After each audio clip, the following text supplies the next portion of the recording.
जय श्री कृष्ण। गीता का 6वां अध्याय और 18वां श्लोक, जहाँ भगवान अर्जुन से बता रहे हैं, यदा विनियतम चित्तमात्मान्य त्वतिष्ठते निष्प्रिय सर्व कामेभ्यो युक्त इत्युच्यते तथा।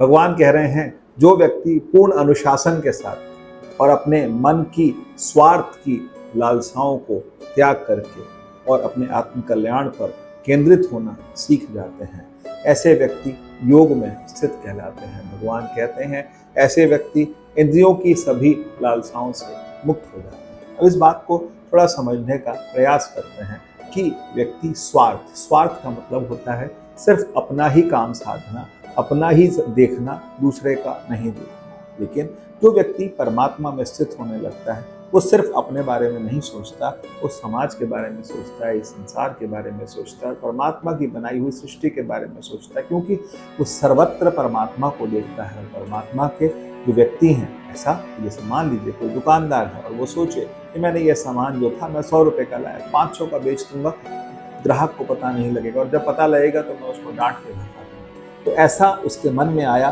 कि मैं ग्राहक को चीट कर दूंगा, उसको नुकसान दूंगा।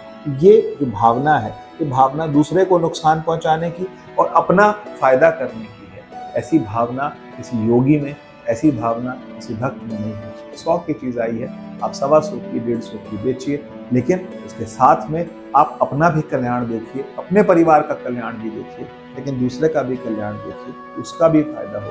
ऐसा करने की जो भावना है वो सिर्फ परमात्मा के भक्तों में आती है। ऐसा कहा जाता है कि संत रविदास जो थे वो बैठ करके जूतों का काम करते थे, और वो उनके मन में उनका जो व्यापार था वो बहुत स्पष्ट था। कहा कि मैं जूता बनाता हूँ दूसरों का, लेकिन उस समय मैं दूसरों का जूता बनाते समय मैं संसार का अपना भी फायदा देखता हूँ, संसार का भी फायदा देखता हूँ। मैं अपने अंदर भी और सामने वाले में, दोनों में परमात्मा देखता हूँ। यदि मैं अपने अंदर ही देखता हूँ और सामने वाले में नहीं देखता, तो फिर ऐसे में मेरा आत्म कल्याण कभी भी नहीं हो सकता।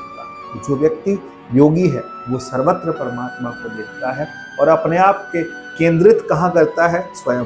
सही किसको करता है? स्वयं को। साधता किसको है? स्वयं को। क्योंकि हमें स्वयं को साधना है। यदि हम स्वयं को साधना प्रारंभ कर देंगे तो फिर हम सब कुछ साधते हुए उस परमात्मा को प्राप्त करेंगे। जय श्री कृष्ण।